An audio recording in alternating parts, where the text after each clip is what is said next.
Moi, président de la République, qu'il démissionne. C'est de la poudre de perlimpinpin. Nous avons les moyens et la volonté de nous retrouver autour de valeurs et d'objectifs communs.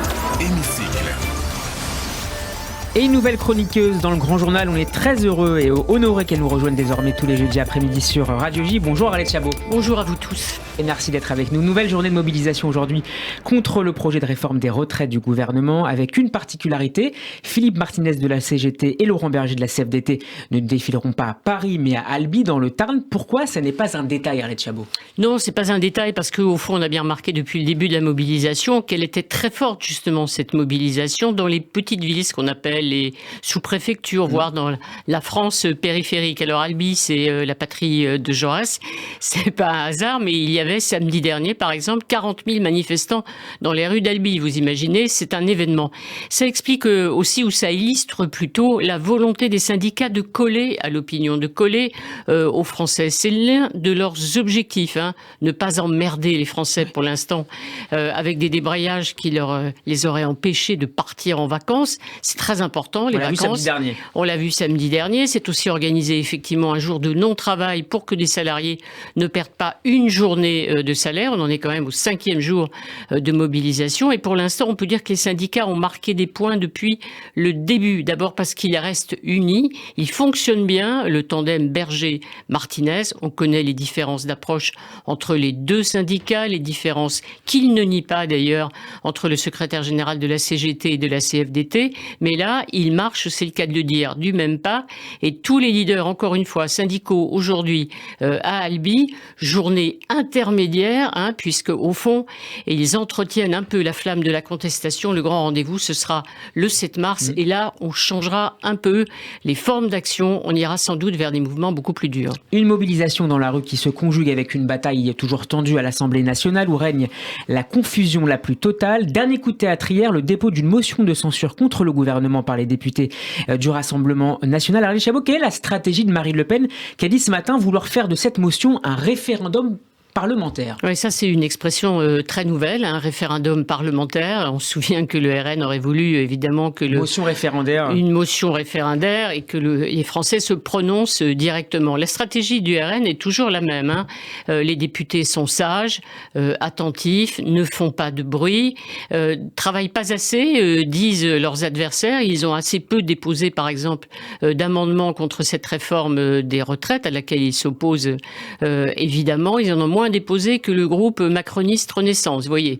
Mais tout ça doit illustrer que la bonne tenue de députés qui sont censés, derrière Marine Le Pen, incarner l'alternance pour 2027. En fait, on a bien compris, s'ils étaient discrets, ces députés derrière Marine Le Pen, c'est qu'ils espéraient évidemment tirer profit du bruit, de la fureur exprimée par la gauche et notamment par les Insoumis. Seulement, voilà, à force d'être discrets, vous disparaissez un peu du paysage. D'où cette sortie de Marine Le Pen hier.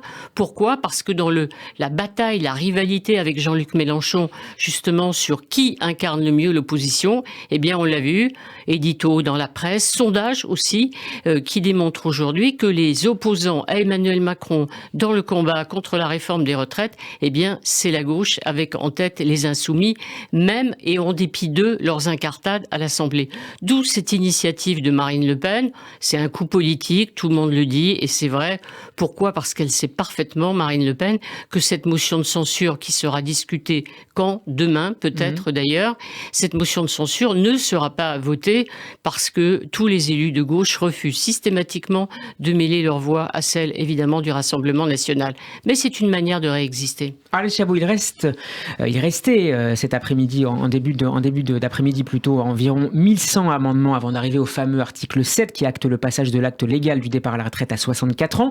L'échéance de l'examen du texte est prévue, vous le disiez, demain soir, puisque le gouvernement a choisi d'utiliser la procédure législative accélérée prévue par l'article 47-1 de la Constitution. Est-ce que vous imaginez néanmoins qu'il sera possible d'arriver à un vote avant vendredi soir, un vote de cet article 7, voire de l'ensemble du projet? Alors franchement, ne me demandez pas d'imaginer, parce que en ce moment, vous disiez tout à l'heure, le dernier coup, celui de Marine Le Pen, le dernier coup aujourd'hui, c'est celui effectivement de la gauche, et notamment les partenaires des Insoumis, c'est-à-dire les communistes, les socialistes, les Verts, qui retirent massivement leurs amendements pour effectivement tenter d'arriver à ouvrir au moins le débat sur ce fameux article 7. Et en cela, ils sont en total désaccord avec Jean-Luc Mélenchon et avec ses amis, car pour Jean-Luc Mélenchon, il s'agit surtout de ne pas arriver jusqu'au vote de l'article 7.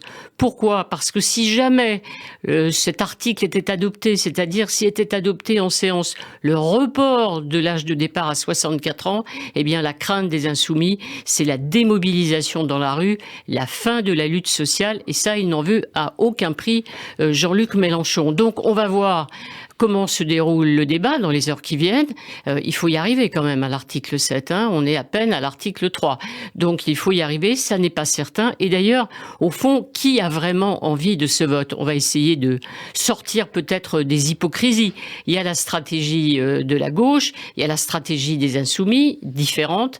Et puis ensuite, regardez du côté des LR. Vous pensez franchement qu'ils ont envie de... divisions qui sont exprimées ces derniers jours. S'ils ont envie de se compter, ça n'est pas certain.